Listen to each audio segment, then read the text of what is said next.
You are listening to the B Zone, to the B Zone. Hey folks, I'm Cutie Fiona, and welcome to the B Zone, an AI-created podcast where two hosts dive deep into a variety of intriguing topics. Each episode features a unique exploration of subjects I'm curious about, with unexpected twists and a touch of randomness. Their conversations are based on carefully selected sources, packed with fascinating insights.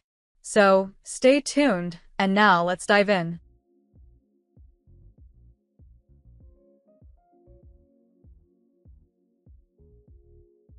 Welcome back, everybody, to another deep dive. This time we're diving deep into a topic that always gets people talking: fat. We've got three really interesting sources lined up for this one. The truth about fat. We've got a whole collection of Scandinavian vegetarian recipes, and then a source all about animal fats in cooking. So no matter what brings you to the deep dive today, whether you're a health nut, or maybe you're thinking about going vegetarian, or you're just a foodie who loves to learn new things about cooking, this deep dive's for you. Absolutely. And get ready for a few surprises along the way. Oh, I love surprises, especially when it comes to food. Like right off the bat, in The Truth About Fat, they basically say that eating fat doesn't actually make you fat. Can you believe that? I know, right? It sounds counterintuitive, but there's actually a lot of science to back it up. For years, we were told to avoid fat like the plague, but the truth is, our bodies need fat to function properly. So how does that work? I mean, I remember reading in the source that fat is like an energy source. Exactly. It's like your backup fuel tank. Think of your body as a hybrid car. It can run on two types of fuel. Carbs, which are kind of like electricity, quick energy, easy to access. And then you have fat, which is more like your gasoline reserve. When you run low on carbs, your body switches gears and starts burning fat for fuel. Ah, so that's how those ketogenic diets work. Exactly. Keto is all about drastically reducing carb intake to force your body into that fat-burning mode. That's actually a really helpful analogy. So fat's not just about energy, though, is it? The source also talked about fat being important for building cells and hormones. Absolutely. Healthy fats are like the building blocks for your cells. They're a crucial part of cell membranes, which are basically the gatekeepers of your cells, controlling what goes in and out. And hormones, lots of them are made from fat. And hormones are essential for everything from mood regulation to appetite control. Speaking of appetite, one thing that surprised me about these Scandinavian vegetarian recipes is that they all look so hearty and filling, even though there's no meat. And a lot of them use olive oil, coconut milk, all these good fats. You've hit on a really important point. Fat plays a key role in satiety, that feeling of fullness you get after eating. Right. Like if you have two bowls of soup, one's a clear broth, and the other's all creamy and rich with olive oil blended in. Exactly. Which one's going to keep you feeling fuller for longer? Definitely the creamy one. That's because fat digests more slowly than carbohydrates, so it stays in your stomach longer, sending signals to your brain that you're full and satisfied. So it helps prevent those mid-afternoon cravings. Exactly. And that can actually help with weight management in the long run. So it's not about avoiding fat completely. It's about choosing the right kinds of fat and understanding how they work in our bodies. Precisely. And that brings us to the important distinction between the good fats and the bad fats. For decades, saturated fats were public enemy number one. You know, the ones found in butter and dairy products. Oh yeah, everybody was switching to margarine thinking they were making a healthier choice. Right. But the science on saturated fat has evolved. Really? So is butter back on the menu? In moderation, yes. While earlier studies linked saturated fat to heart disease, newer research paints a much more nuanced picture. Some studies actually suggest that full-fat dairy products might even have heart-healthy benefits. Wow, that is a game changer. So I guess all those years of avoiding butter were for nothing. Well, not necessarily. It's all about balance and moderation. Makes sense. Hey folks, here we go again like in every other YouTube video. Like and subscribe, which in any case is absolutely appreciated. Thanks for your support and attention. And speaking of butter, that segues perfectly into our next source, all about animal fats in cuisine. Yes. Chefs and home cooks alike are rediscovering the incredible flavors and textures that animal fats can bring to the table. Right, like the flaky crust of a pie made with lard or a juicy steak seared in tallow. Exactly. These traditional fats can really elevate a dish. So are all these animal fats like butter, lard, tallow considered healthy? They can be. They're rich in those fat-soluble vitamins like A, D, E, and K, which are essential for everything from vision and bone health to immune function. Plus, they provide a more balanced fatty acid profile than some of those highly processed vegetable oils. I'm noticing a theme here. Both the truth about fat and this source on animal fats really stress the importance of high-quality fats from sustainable and ethical sources. Absolutely. It's just as important to think about where our fats come from as it is for our meat and vegetables. So grass-fed, butter, pastured lards, all that good stuff. Exactly. Choosing natural animal fats ensures we're getting the best nutritional bang for our buck, and supporting ethical food production. So we're not saying that all fats are good, right? We're giving some unjustly demonized fats a second chance, but it's still important to be mindful of the types and amounts of fat we're eating. Right, those processed foods with trans fats are still a no-go. Exactly. So it's all about nuance. Not all fats are created equal. I like that. So we've talked about the different types of fats, but what about the elephant in the room, the whole vegan versus meat eater debate? Where does fat fit into all of that? It's a great question, and one that the vegans versus meat eaters source tackles head on. What's interesting is that both sides can actually find common ground. Really? I mean, I know there are strong opinions on both sides. Definitely. Yeah. But what the source highlights is that our overall dietary patterns matter more than any single food. Whether you're vegan, vegetarian, or an omnivore. Exactly. Focusing on whole, minimally processed foods is the foundation of a healthy diet. Both sides can agree on that, at least. It's not about being perfectly vegan or strictly carnivore. It's about making informed choices that align with our individual needs and values. That makes sense. But what about nutrient deficiencies in vegetarian diets? That's something I hear about a lot, like that Belgian study mentioned in Vegans versus Meat Eaters about protein and iron and B12. It's a valid concern for sure.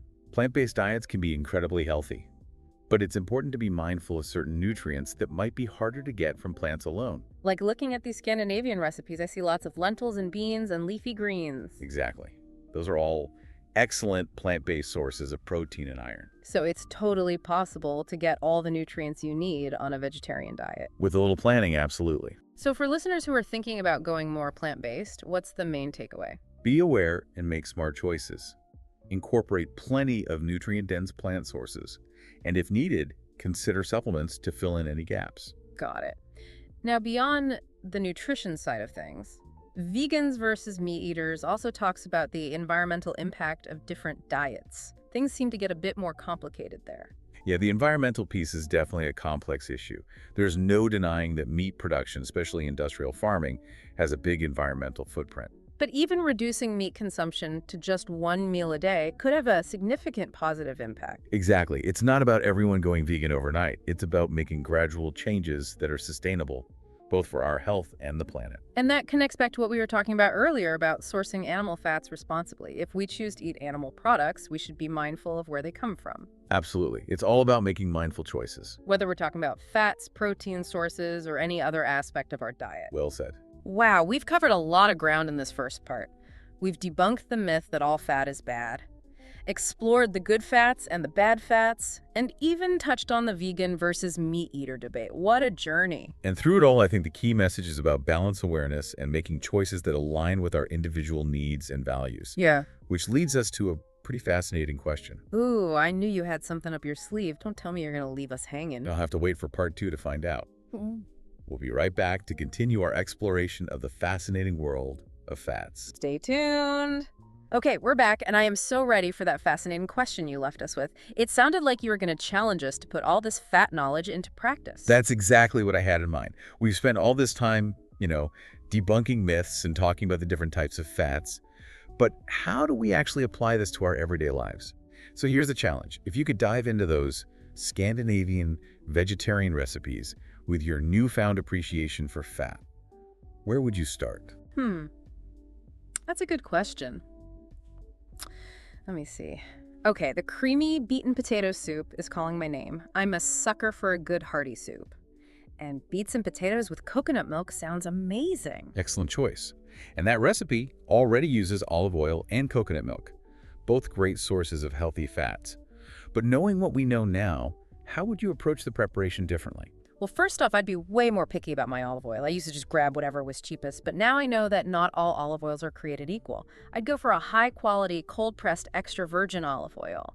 for that rich flavor and all those healthy antioxidants. Absolutely. The quality of your ingredients really does make a difference. And the coconut milk. Before, I might have been tempted to go for low fat, but now knowing that fat helps with feeling full and that coconut milk has those good fats, I definitely use the full fat version. Love it. It's about understanding that those healthy fats are not the enemy. They actually enhance the flavor and make the meal more satisfying. Exactly. And you know what, to really kick things up a notch? I might even swirl in some creme fraiche or maybe a dollop of brown butter before serving. That sounds delicious. Yeah. Adding those extra touches would not only boost the flavor, but also add even more healthy fats. Making it even more satisfying and nourishing. So there you have it, folks. A simple vegetarian soup transformed into a culinary masterpiece. All thanks to our newfound knowledge of fat. It's amazing what a little understanding can do. It's like we've unlocked a whole new level of cooking. And this is just one example. Imagine the possibilities when we apply this to all our culinary adventures. It's really empowering, isn't it? We've gone from fearing fat to embracing it as a valuable tool in the kitchen. I couldn't agree more. But before we get too carried away, I think we still have one more source to explore. You're right. We've talked about the nutritional benefits of fats and how they can enhance our cooking.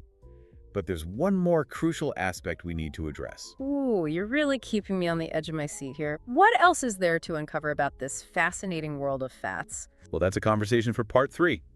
We'll be right back to wrap things up. Stay tuned.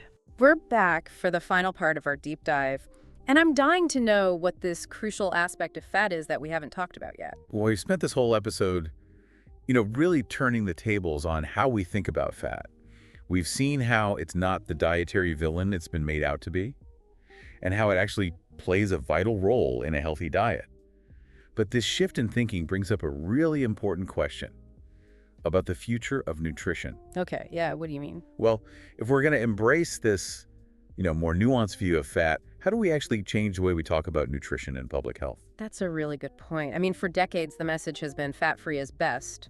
But now we know that's not only an oversimplification, but it could even be harmful. Exactly. If we keep demonizing all fats, people are going to miss out on the benefits of the healthy ones. And they might even end up eating more of those processed low-fat foods that are often loaded with sugar and all sorts of other unhealthy ingredients. Exactly. We need a total paradigm shift in how we approach fat. We need to educate people on the differences between healthy and unhealthy fats and empower them to make informed choices.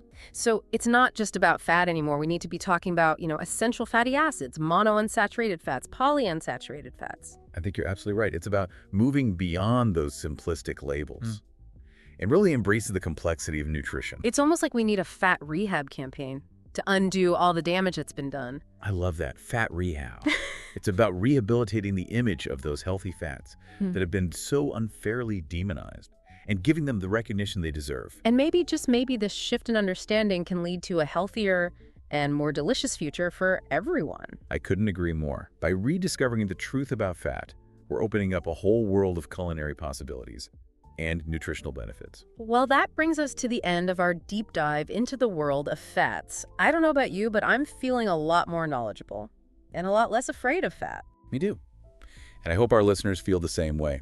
Remember, there's always more to learn, so I encourage you to check out the sources we discussed today for even more insights. Thanks for joining us on this delicious journey, everyone. And remember, don't be afraid to embrace those good fats. Until next time, happy eating.